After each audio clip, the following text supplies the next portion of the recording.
Madame, Monsieur, bonjour. C'est avec un réel plaisir que nous serons toujours nombreux à regarder ce programme tous les jours. La matinale de l'information sur Canal 2 Info, votre chaîne internationale d'information en continu, 24 heures sur 24, 7 jours sur 7. L'actualité ce matin, c'est bel et bien cette attaque terroriste enregistré du côté de la Tunisie et qui a donc visé un bus de la garde présidentielle laissant sur le carreau 12 victimes. Nous parlerons de la Turquie et de la Russie avec cet avion russe qui a été abattu, ce chasseur bombardier russe qui a été abattu par la Turquie. Une situation qui vient compliquer l'état des relations entre la Russie et la Turquie. Nous parlerons aussi de ce marathon diplomatique de François Hollande après les États-Unis. Il reçoit la chancelière allemande Angela Merkel ce matin et demain, il sera à Moscou où il aura des échanges avec Vladimir Poutine, des échanges certainement très zoulous. On va terminer avec bien évidemment la Banque centrale européenne qui vient de mettre sur le marché de la monnaie et des nouvelles coupures, une nouvelle coupure de 20 €. Nous en parlerons, n'est-ce pas, dans la rubrique consacrée à l'économie, et sans toutefois oublier la visite du pape en Afrique, la toute première visite du pape François en Afrique, une visite qui démarre donc ce jour du côté de l'Ouganda, au Kenya et en République centrafricaine. Voilà pour le sommaire. Et sans transition, Elie Smith, bonjour. Bonjour Louis-Roger. Patrick Christian Dobo, bonjour. Bonjour Louis-Roger, bonjour Elie et notre téléspectateur. Alors on va tout de suite démarrer notre matinale de l'information par l'économie, avec bien évidemment ces nouvelles coupures que la Banque centrale européenne vient donc de mettre sur le marché, bien évidemment, concernant l'Eurogroupe. Alors une nouvelle coupure de 20 $, de 20 €, est-ce un signe qui annonce des perspectives meilleures pour ce qui est de la croissance, pour ce qui est de l'amélioration de l'économie, pour ce qui est bien évidemment de l'Union européenne? Écoutez Louis-Roger, vous savez, le battement de la monnaie dans un espace obéit surtout, et toujours même d'ailleurs, à un certain nombre de règles. La Banque centrale européenne, quand elle décide de mettre sur l'espace public ces nouvelles coupures-là, c'est après une certaine période. Et puis on a quand même aussi remarqué que sur le plan de l'espace de l'utilisation de cette monnaie-là, il y avait quand même des difficultés sur le plan de l'usage, non seulement des anciennes coupures, mais aussi d'un certain nombre de facilités. Lorsqu'on se rend compte que beaucoup de commerçants, en tout cas le petit commerce, se plaignaient de ce qu'il y avait quand même des difficultés avec les grosses coupures, n'est-ce pas, en euros, de pouvoir avoir accès ou de faciliter les échanges dans cette monnaie-là. Donc, il y a des objectifs sur le plan économique, mais il y a aussi l'objectif sur le plan de la capacité à maîtriser même la masse monétaire dans cet espace-là. Donc, si l'Union européenne aujourd'hui, en tout cas la Banque centrale européenne aujourd'hui décide de mettre ces coupures-là, c'est un plus, c'est peut-être pour faciliter les échanges et pour avoir une certaine fluidité, n'est-ce pas, dans l'espace européen au sujet de l'utilisation de la monnaie. Elie Smith, généralement, des nouvelles coupures aussi, c'est pour faciliter l'échange, comme Patrick Christian le disait tout à l'heure, mais c'est aussi pour réduire le poids, par exemple, pour ceux qui ont la charge au quotidien d'utiliser la monnaie, de porter des quantités importantes, parce qu'on a eu les coupures de 5, 10, aujourd'hui 20.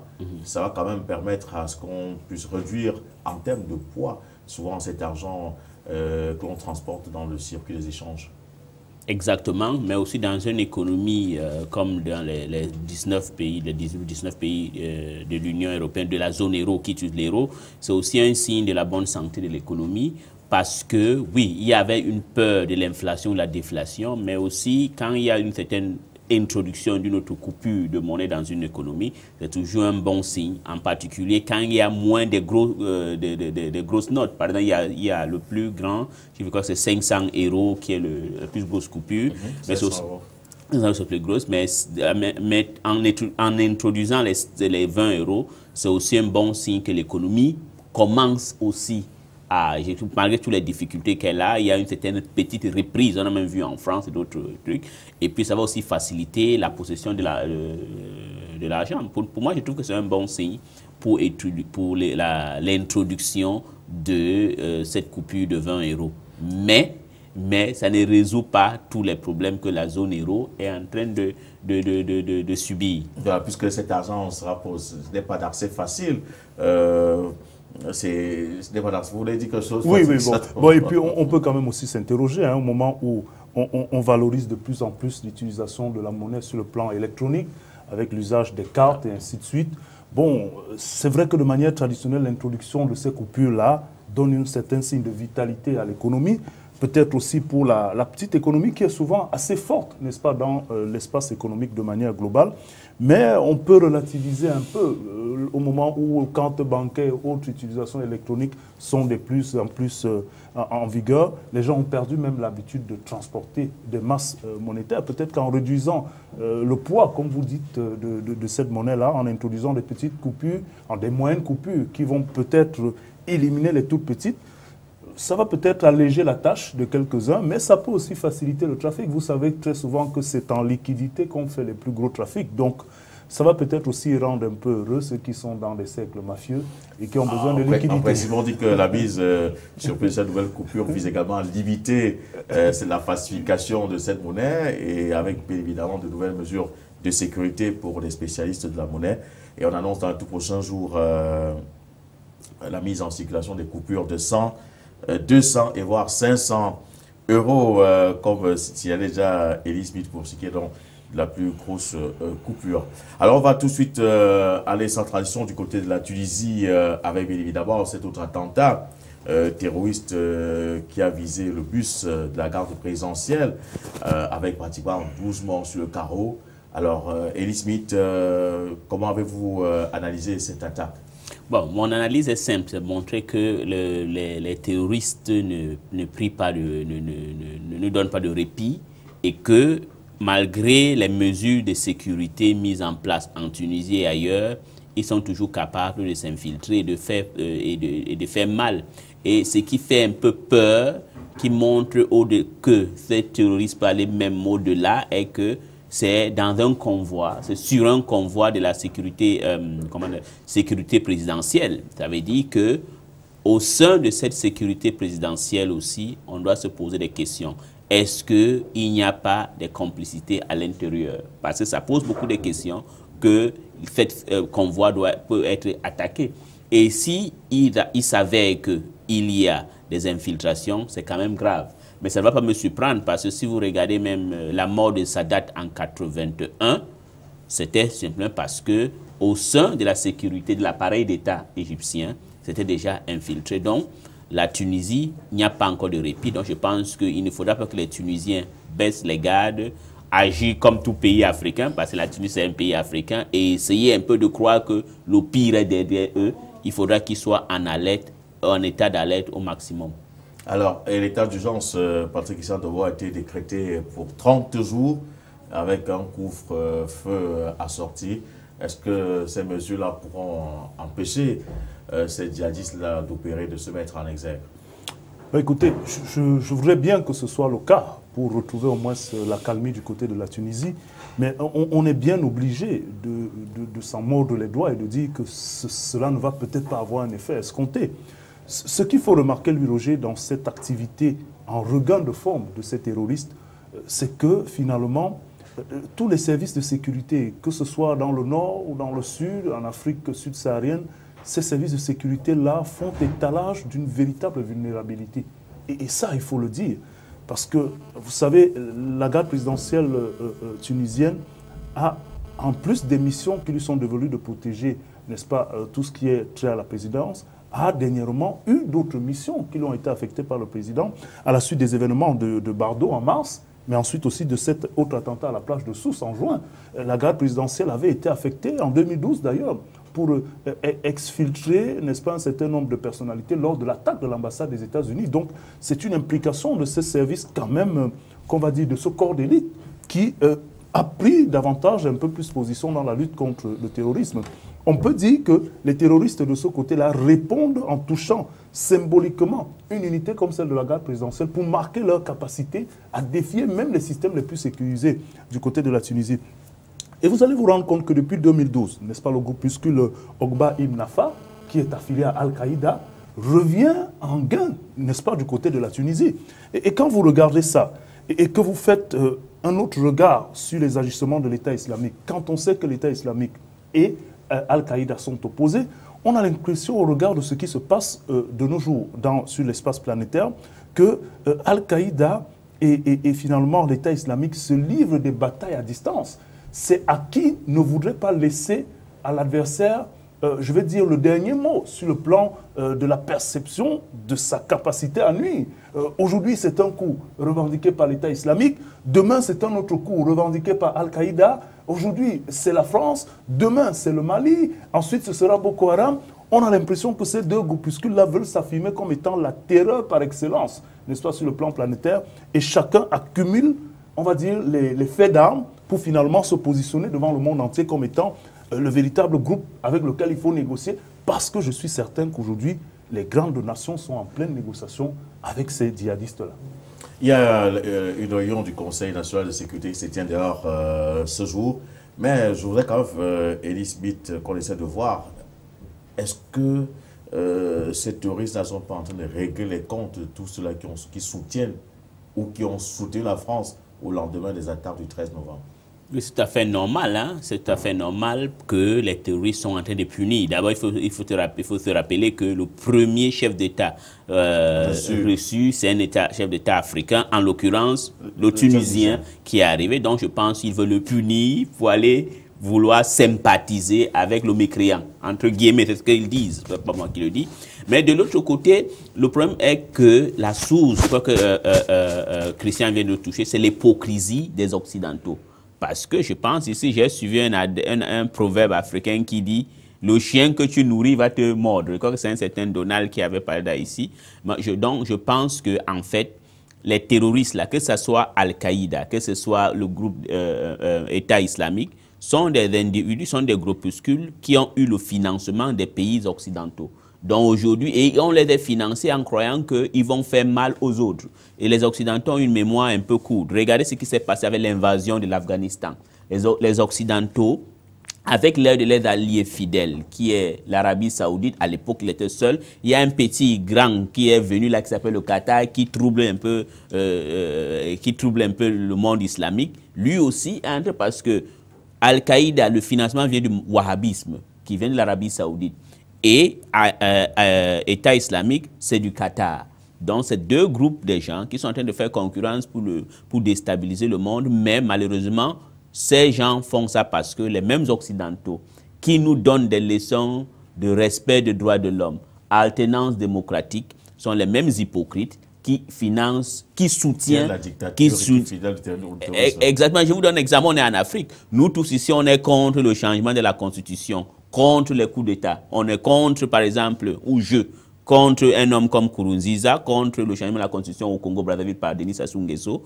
Et les Occidentaux disent la même chose. Les mêmes soutiennent, par exemple, Al-Sisi, qui a fait un coup d'État en Égypte. Les mêmes soutiennent la théocratie violente et dictatoriale wahhabiste, qui est là depuis 1932 en Arabie Saoudite. Les mêmes soutiennent Paul Kagame. Les mêmes soutiennent le Qatar. Les mêmes soutiennent le Bahreïn, qui est un État en majorité chiite, mais gouverné par une minorité sunnite. Et là, on arrête les enfants de 12 ans, on met en prison, on les exécute. On est dit, non, le problème est que les Occidentaux sont hypocrites. Et tant que l'hypocrisie va continuer, on n'est pas en train de soutenir ce qui se passe. Donc, je pense que des individus sont en train de régler leur compte. Et pour conclure, c'était en 2005.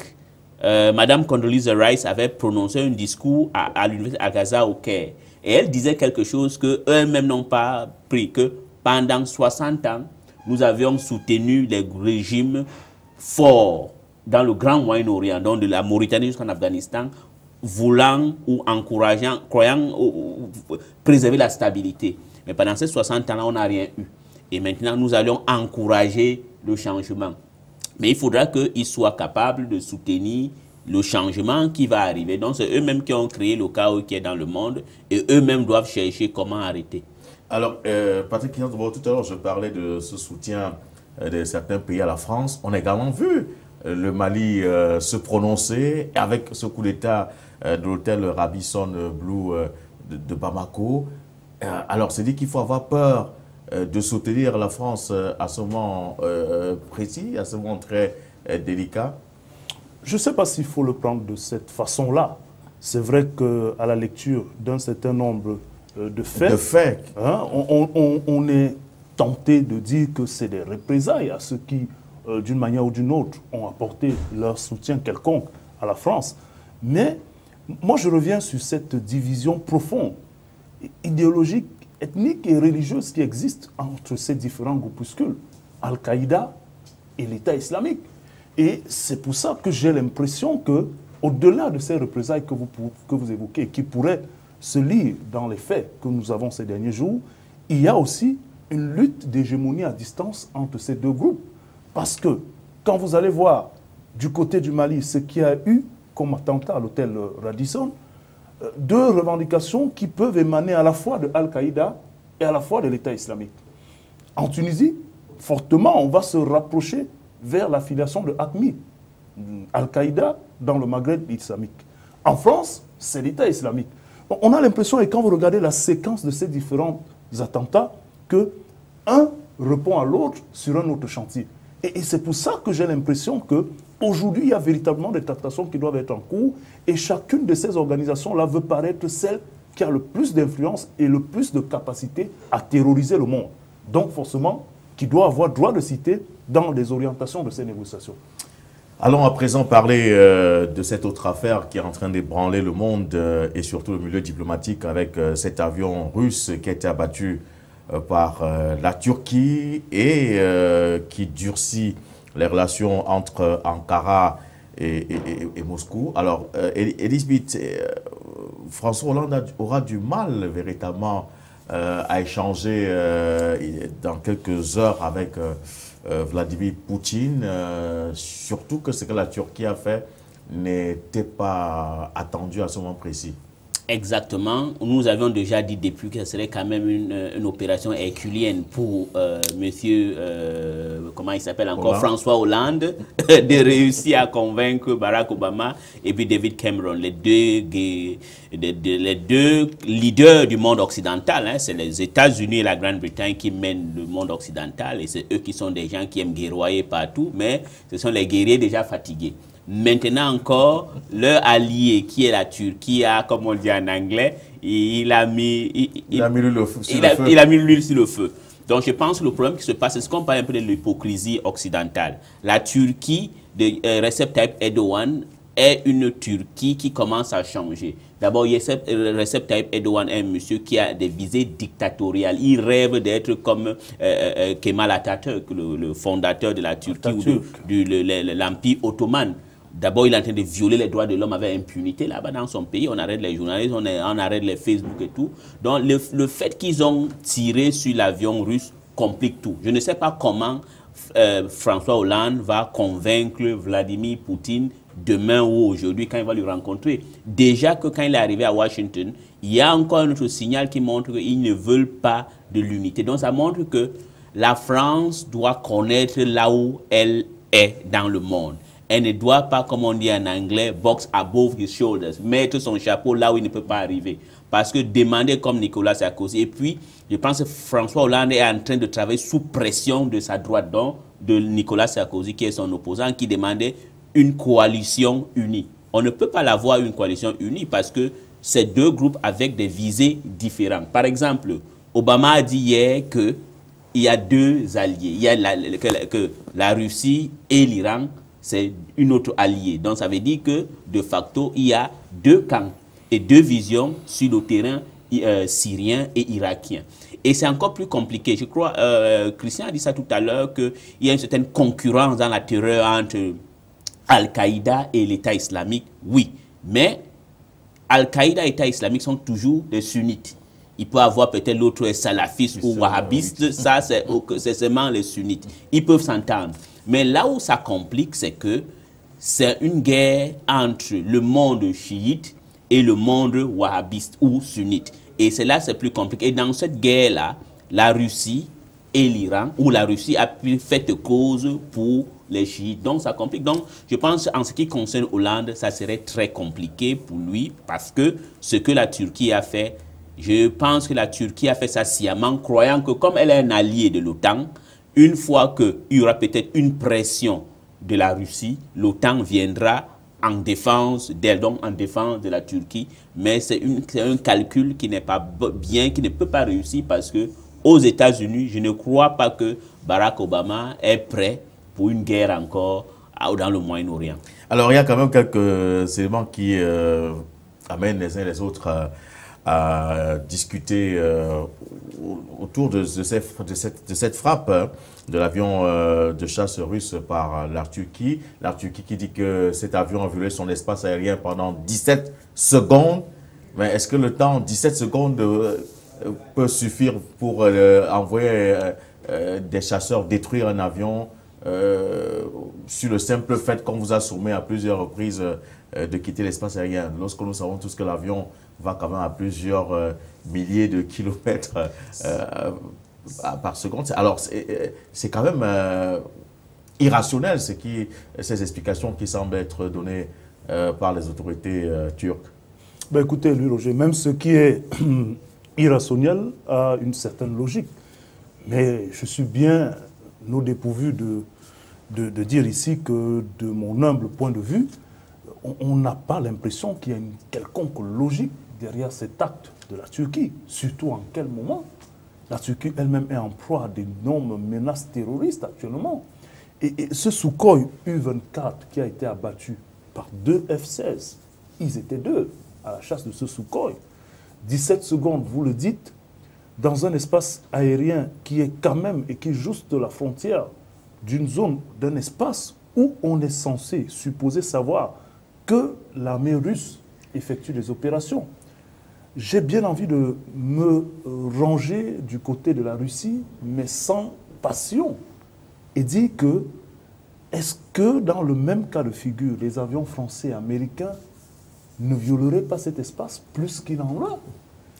Et quand on finit par regarder cet acte de la Turquie, on se pose la question de savoir qui veut finalement lutter contre l'État islamique. Même si l'avion russe, ce Sukhoi-là, aurait violé l'espace aérien turc, 17 secondes, vous dites, la Turquie est bel et bien au courant qu'en aucun cas la Russie ne menace les intérêts turcs. Et que certainement, même si la Russie aurait violé cet espace, c'est certainement parce qu'elle cherche le chemin pour atteindre l'espace et le territoire syrien qui lui est proche du territoire turc. Donc, il y a beaucoup d'ambiguïté dans cette action turque et il me semble que cela a été fait à dessein.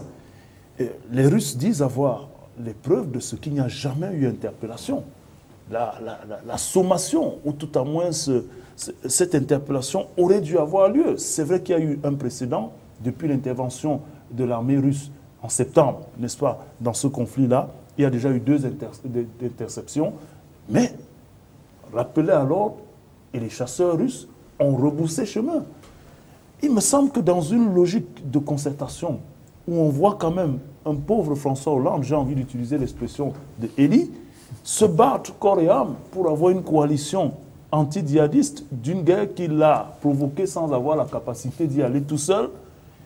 Quand on le voit aujourd'hui essuyer tous ces affronts-là, le président Barack Obama qui lui dit « Mais non, je n'ai pas besoin d'une coalition qui existe déjà et qui est pilotée par les États-Unis. Nous pouvons nous concerter, mais il n'y a plus besoin de faire une coalition. » Je vous rassure que la France est ramenée simplement à son simple niveau. Elle a cru qu'elle était capable déjà de monter quelques marches, n'est-ce pas, de la géopolitique ou alors de l'influence planétaire.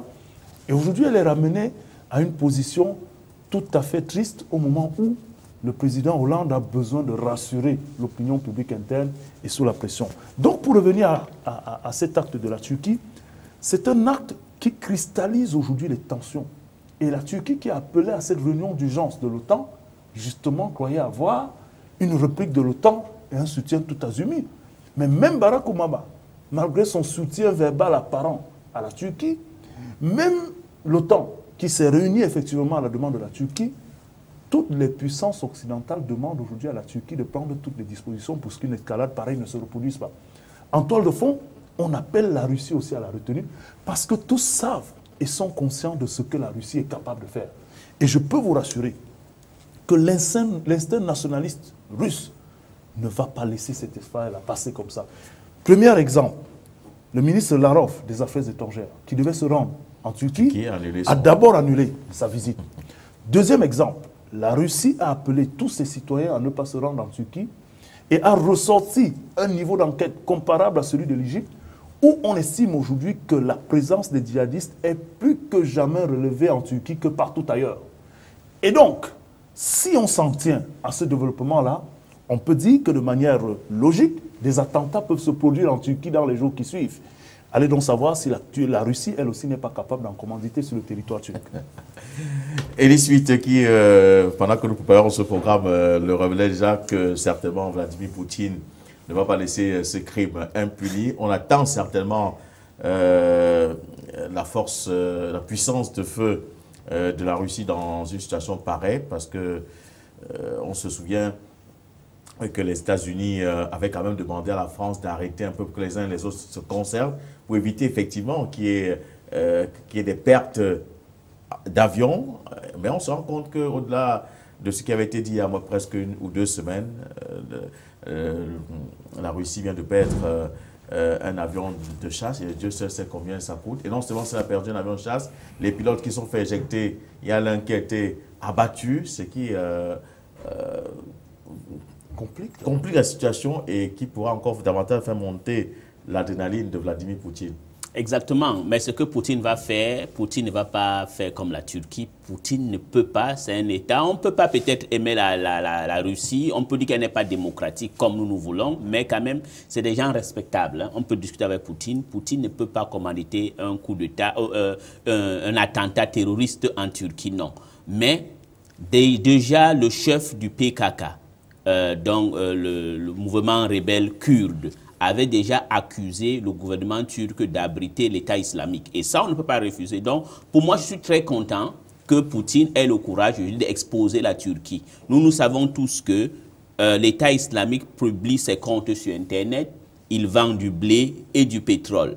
Le blé, là, ça passe par comment? Ça passe par la Turquie. Donc la Turquie a voulu renverser le gouvernement de Bachar al-Assad. Je pense que la réaction de la Turquie est qu'elle a peur que si, par exemple, Bachar al-Assad reprend le contrôle de la Turquie, peut-être la Syrie, peut-être Bachar al-Assad va décider aussi de lui payer à sa propre monnaie, donc de lui rendre la même monnaie, donc par exemple d'activer par exemple les rébellions kurdes, mais pas uniquement, parce qu'en Turquie il y a aussi des groupes nationalistes, des groupes communistes, des extrémistes qui peuvent aussi déstabiliser ce gouvernement. Moi je pense que c'est un peu ce qu'on a dit tout à l'heure, c'est l'hypocrisie occidentale qui les attrape. Je pense que les pays occidentaux doivent être honnêtes. Si vous êtes pour la démocratie, vous devez être pour la démocratie partout. Si vous voulez lutter contre le terrorisme, lutter contre le terrorisme partout. Donc, par exemple, couper les financements du groupe djihadiste, que ce soit les wahhabistes de Al-Qaïda, ou les salafistes, disons, wahhabistes, salafistes, tout ce groupe sunnite-là, on arrête. Donc, par exemple, on demande à l'Arabie Saoudite, et en Arabie Saoudite et au Qatar, on connaît la liste des noms des individus qui financent. On suspend, comme on a fait avec l'Iran à un moment. Donc, je pense que les pays occidentaux doivent être honnêtes en elles-mêmes. Ils ont créé un monstre qui est en train de les attaquer aujourd'hui. Et la Russie a fait quelque chose d'extraordinaire. Parce que, économiquement parlant, la Turquie voulait profiter des sanctions ou l'interdiction des touristes russes d'aller en Égypte. Ils devaient venir en Turquie en vacances. Donc le fait que la Turquie, donc il est intelligent, Vladimir Poutine. Il ne va rien faire, mais il va faire là où ça fait mal. il y a environ 40 000 Russes qui devaient aller en vacances là-bas. Tout ça, ils ne vont plus aller. Donc, c'est une façon de les sanctionner. Première réponse économique. Donc, je pense que la Turquie a fait une erreur.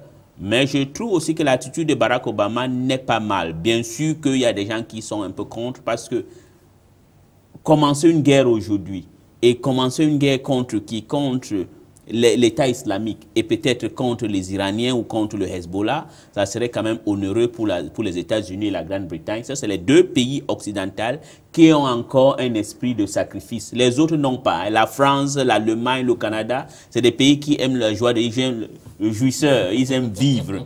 Et c'est pourquoi les islamistes disent qu'on va les empêcher de vivre leur manière de vie. Et voilà ce qui se passe.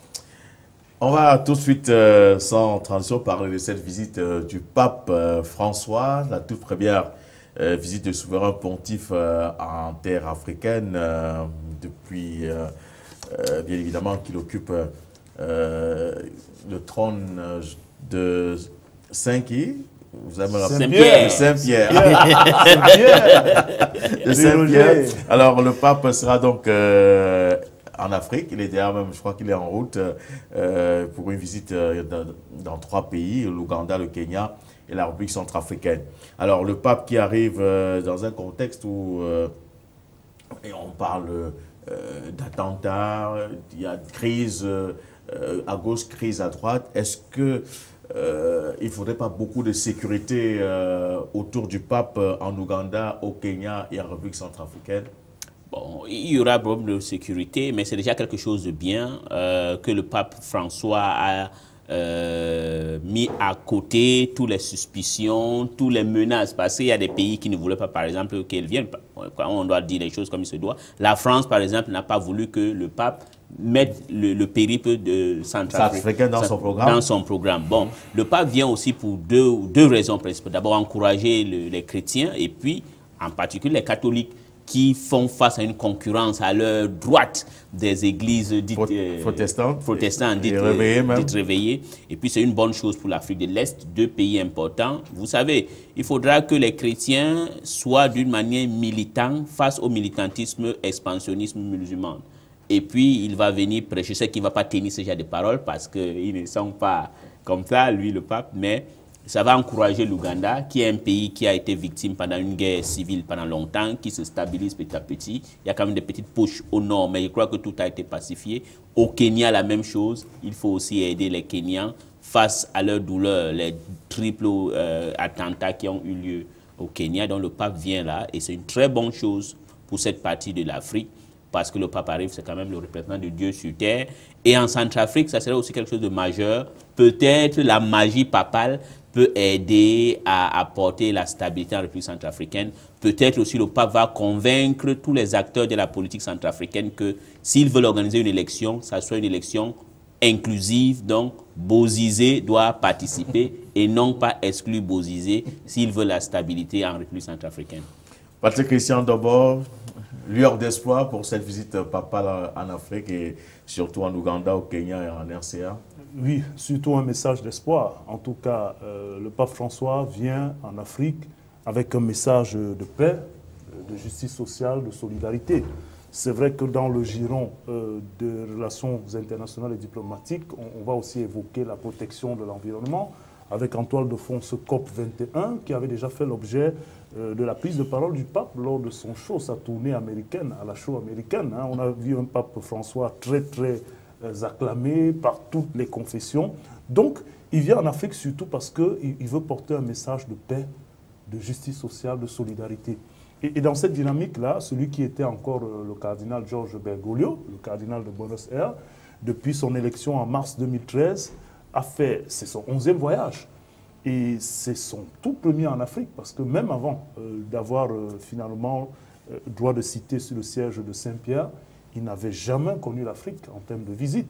Donc c'est une grande première, mais c'est surtout la volonté d'un homme téméraire. Quand vous l'évoquiez à l'instant, il y a des rapports des services secrets français et autres qui avaient donné l'impression de faire tout pour que le pape François, finalement, ne tienne pas le rendez-vous du 29 et du 30 en République centrafricaine. Et que non, ça n'a que faire remonter l'envie du pape François d'être présent.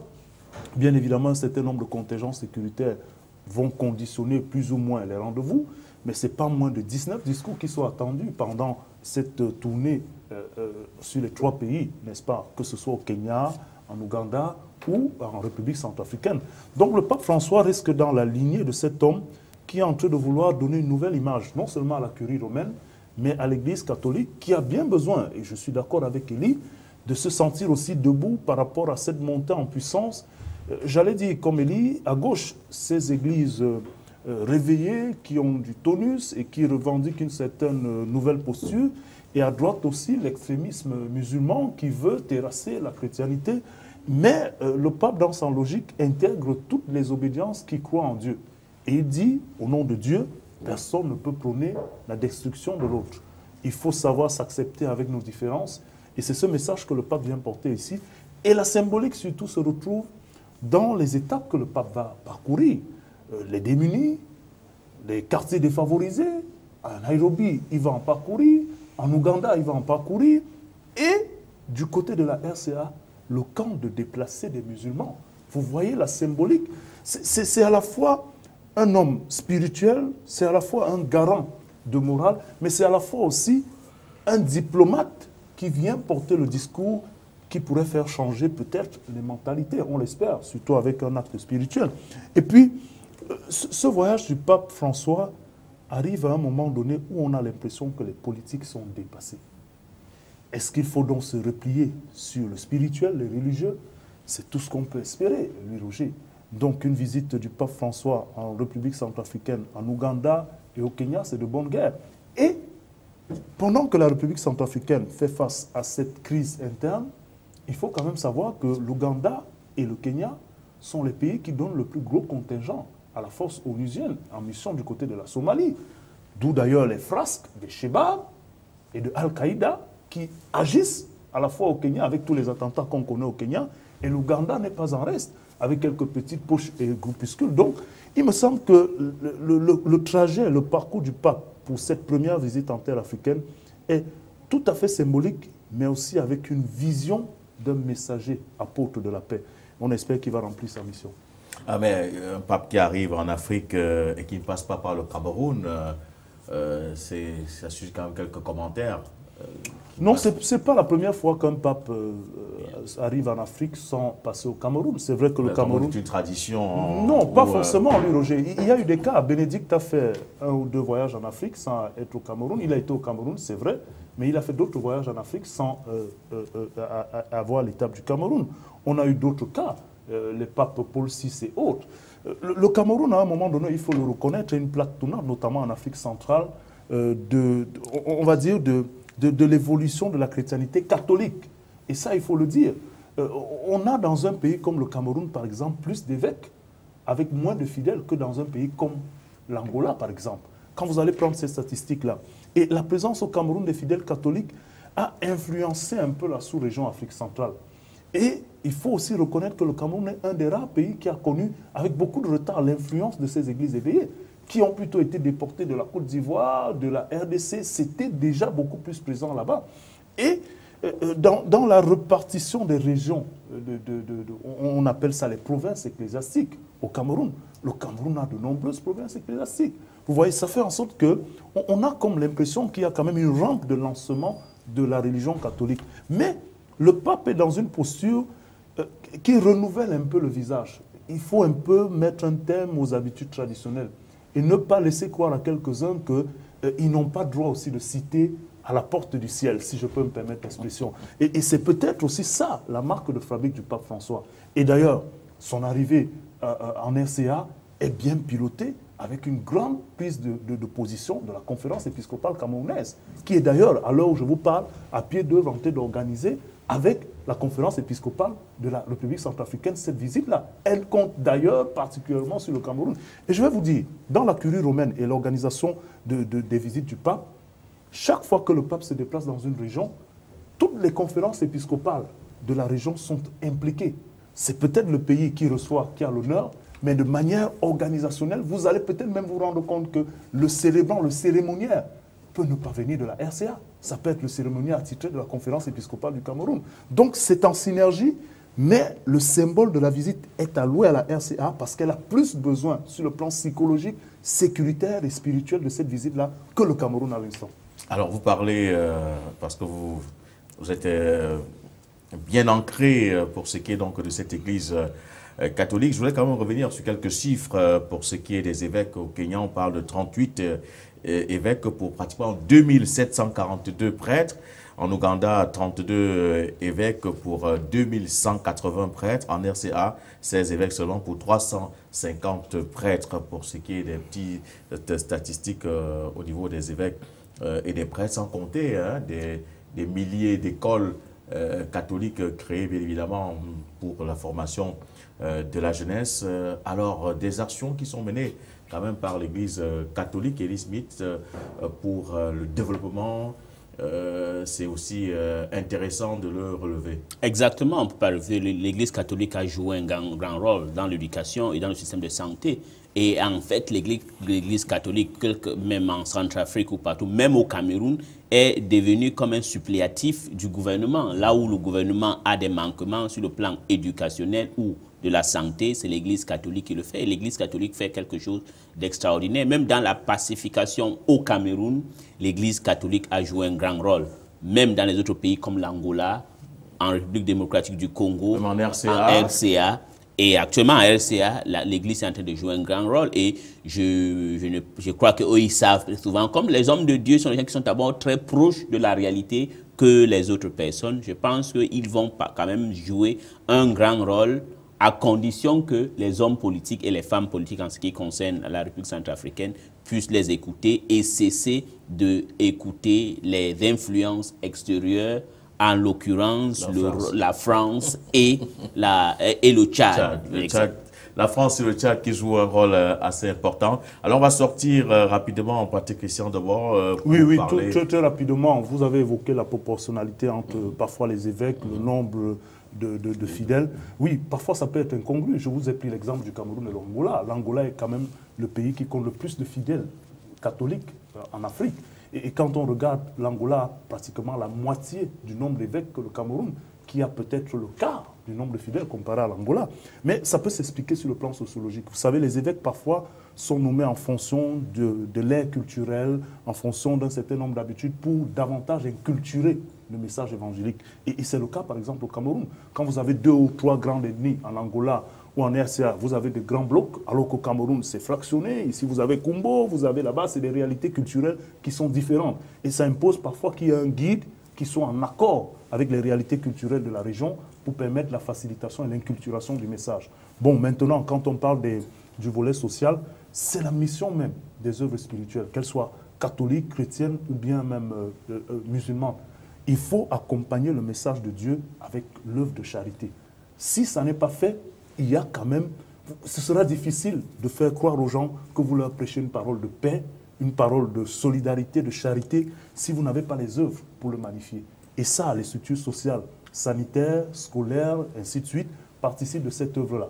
Maintenant, on peut déplorer que quelques brebis galeuses, parfois, s'en servent pour se servir, plus que pour être au service des ayants droit. Merci, monsieur, d'être venu ce matin. C'était donc la matinale de l'information sur votre chaîne internationale d'information en continu, Canal 2 Info. Nos programmes se poursuivent. Ne zappez pas.